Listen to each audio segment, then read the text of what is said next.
song. Check, check, check. There you go. Let's go with that way. Good afternoon, everybody. Hey. Hey. How's this World Pittsburgh treating you guys so far? Woo. Guys having a good time?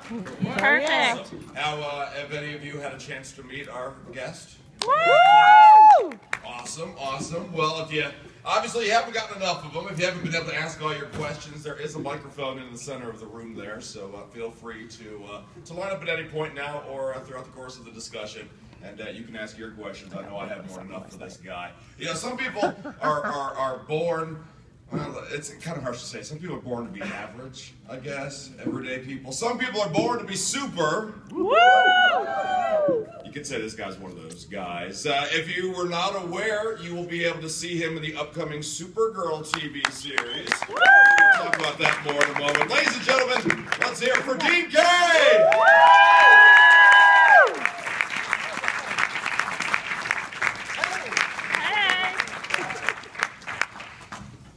Good afternoon. Yeah. It's afternoon. All right. Good I'm thinking afternoon, about everybody. that as well. How you guys doing? Woo. All right. I see some familiar faces I know out there. You.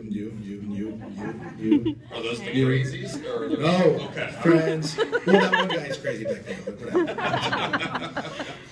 Seen any good Superman cosplay this weekend? Not well. The best one I saw was yesterday at the Supergirl premiere. My man was right up front and owning it. Yes. Owning it. And thank you for doing that special intro yesterday. It's really cool. That was amazing. It was the first time I'd actually seen the show. Thoughts? I knew it was a very good show the way it was written. This is Supergirl, of course, for those who didn't see it yesterday. It was really well written. I had fun shooting it.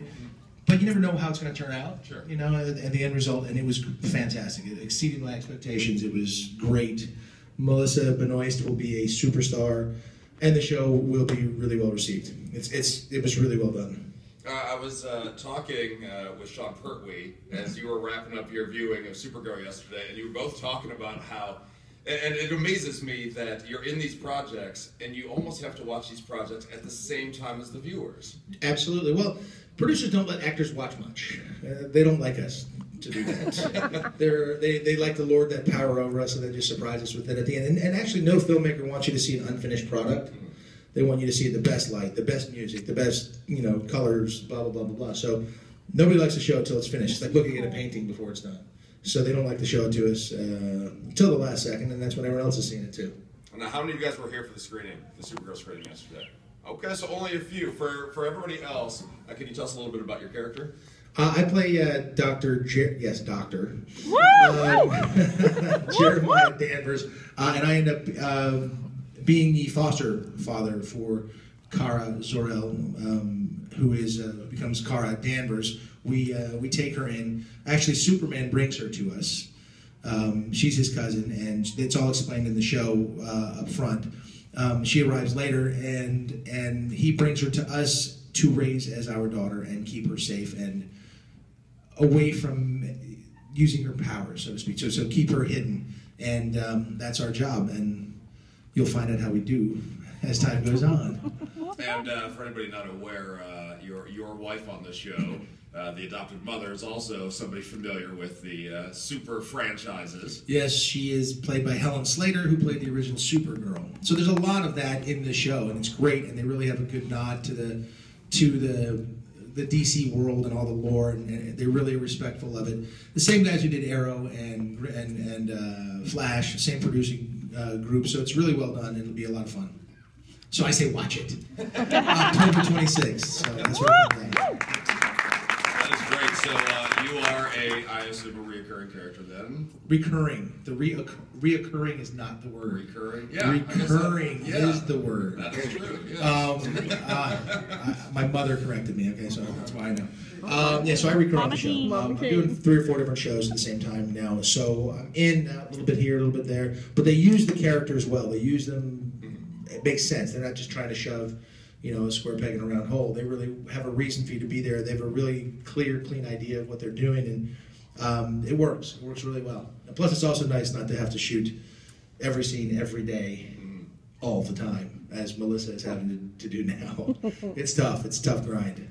I know we're early in the show, and I know you can't say too much about it, but what is What is the story arc? I mean, where are you maybe expecting Supergirl to go as a program, as a story? Well, you know, you learn in the pilot that when she comes to Earth 13 years after Superman, she pulls with her basically the prison filled with all kinds of bad guys throughout the galaxy who end up on Earth. And she didn't realize that when she got out of because she got thrown off course.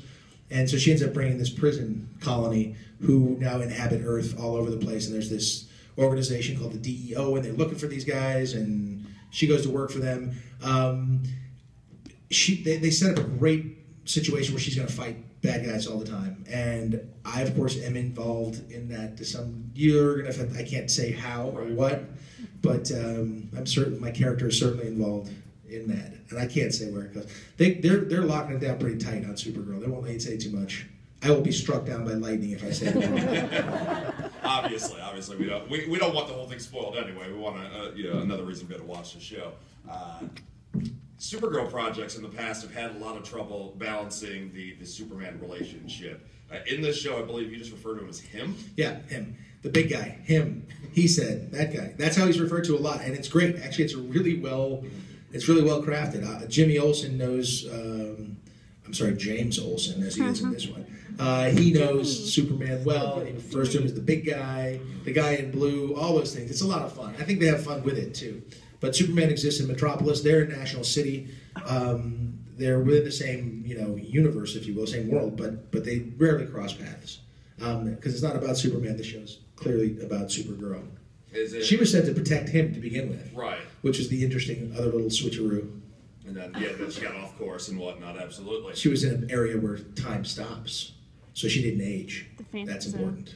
So obviously he exists in this universe. He's acknowledged, but he's not the focus. Is there a chance we'll see him? Or is that something that you're going to go push that off as long as possible? I know you kind of see him in the shadows in that first episode, but a team up or something? Do you know any... Again, I got nothing. I got nothing. Nothing. I'm looking for the lightning strike now. Yes. I don't know anything. Really no idea. Honestly, I don't. But I would imagine, because CBS owns the CW, and it's the same producing crew, there could be some cross-pollination between maybe the three shows. I would think that might be possible. Between Supergirl and Flash and Green Arrow, I imagine that could happen. So I don't know for sure, but I imagine that could happen. So you're willing to bet it's all in the same time frame then? I think so. Okay. It's all modern day now, and I think that could work.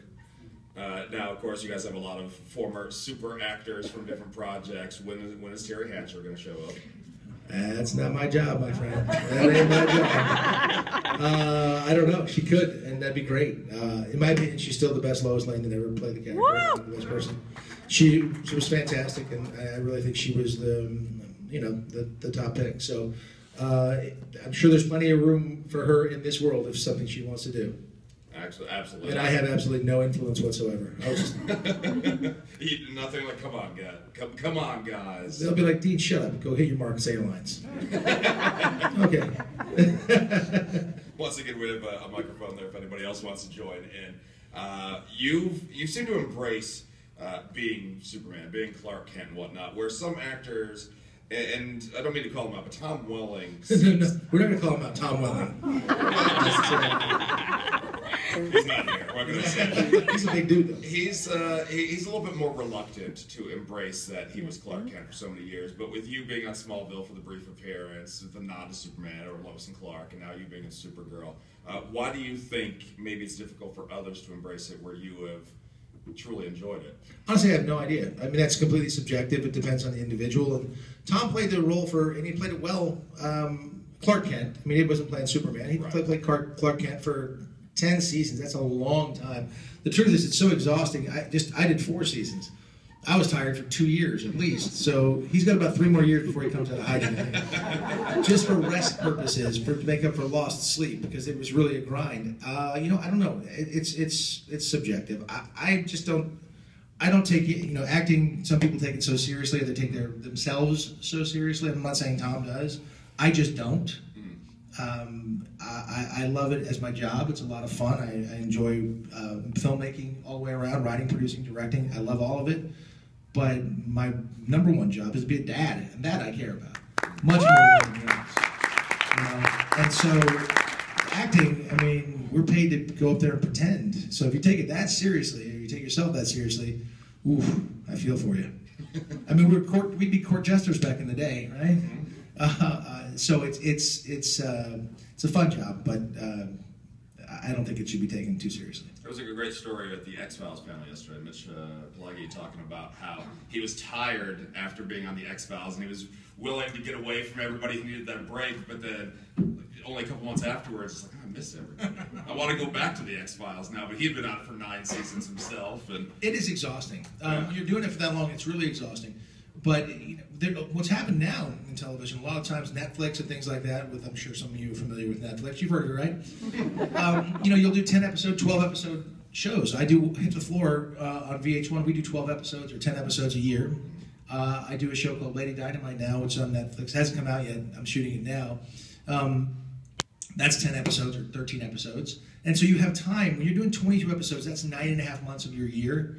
And then you have a 2.5, 3 month hiatus, and in that period of time you want to do another project, be an actor in a film or something like that. But when you have these smaller series, you can bounce around. That actually, from an acting perspective, is invigorating. It's fun, so you can do a lot more work. You don't get sort of pigeonholed doing the same thing, going every day, doing the same thing, playing the same character. Like Melissa's, she's got to be 18 hours a day minimum. I was there. I might have been there. I mean, shooting the other day for a good 14 hours, and that's just a regular day. That's just, you don't even think about it. And that's exhausting when you're doing that, 5 days. I mean, you start Monday morning at 5 a.m., 6 a.m., you get there, you finish, we call it, if you start on a Friday and you end on a Saturday, we call it a Fraturday. And you get a lot of Fraturdays. They were doing a Fraturday just the other day, and then you have to flip it around. You got one day to flip it around for the weekend. It's exhausting. Then yourself specifically do a lot of these Comic Cons too. So when do you actually take a break? I'm going to get one in 2042. That's it. No, I love coming to the Comic Cons. They're fun, and they're a weekend, and it's nice. And sometimes it's just tough to be able to work in the schedule, and that's just the way it is. But doing all the different projects that I'm doing right now, it's fun to come in, and it's kind of a break from what I'm doing. I started a movie in 2 weeks where I'll be shooting, every day for 6 days a week for 4 weeks. But I will try to run out to Fort Lauderdale to that Comic-Con in between if I can get one day off, just one day early. So I'm negotiating that right now. But it's just the nature of the business, I guess. Can you tell us anything about that project that you're filming? That project's it's a feature film. It's called Gosnell, and it's based on the life of Kermit Gosnell. If you're familiar with that story, it's a very serious film. I played a detective who helps bring him down. It happened in Philadelphia maybe 10 years ago, 8 years ago, I forget exactly. He was an abortion clinic doctor, and he's in jail for murder now for life. But it's a tough story. But it's really well written, it's well done, and it's certainly a story that needs to be told, and I'm happy to be a part of that, for sure. Excellent. And you mentioned Lady Dynamite going to be on... Lady Dynamite. Can you tell us about that? Yeah, that's a Netflix series that comes out in 2016. I'm not sure if you're familiar with a comic. Her name is Maria Bamford. She is hysterical. So she has a show. It's called Lady Dynamite, and I play one of her past experiences, if you will. It's wild. It's funny. It is ridiculous, crazy fun. I mean, some of the most ridiculous stuff I've ever done. So it's really a fun show. That should be. I hope it's a huge hit. She is hysterical, and she has no fear. So maybe look her up, Maria Bamford. She's wild, and the show's fun. Lady Dynamite. And that's a good product to be on. Netflix seems to just have this incredible track record of show after show after show, which just gets so much critical acclaim. I love almost all of their original programs. Netflix has done a really great job, and there's a whole lot of other outlets trying to follow that same model, Hulu and Amazon and everybody, and it's great for us as actors because, again, doing 12 episodes of a character and then being able to go away from it and then come back to it it's invigorating. You're ready to go to work and play that character again because you haven't been burned out, so to speak. I'm just getting a little confused with which character I'm playing sometimes. That's my problem. Am I Dr. Danvers? Am I Graham? That's who I play in Lady Dynamite.